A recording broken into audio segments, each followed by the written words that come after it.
Kazinda yali waka ewuwe nga mukyala we ali mu kinaabiro anaaba. Essimu ya mukyala we n'evuga.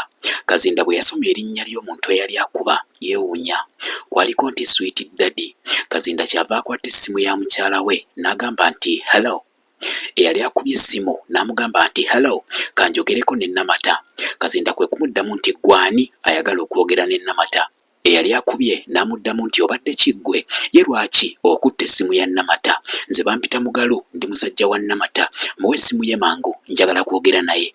Kazinda yeewuunya kyava agamba akubye nti nze Kazinda, nze bba wa Namata eyamuwasa empeta. Eyali akubye n'amubuuza nti oli bbaawe? Tumaze emyezi 8 nga tweyagala ne Namata nga taŋŋambangako nti mufumbo. Kazinda kyava agamba eyali akubye nti namukuba empeta emyaka 6 emabega. Eyali akubye yaboggoka n'amugamba nti bw'ondabira ku malaayi eyo gigambe sigenda kuddamu kugisasulira renti ow'obukadde 3 gwe mbadde nsasula buli mwezi.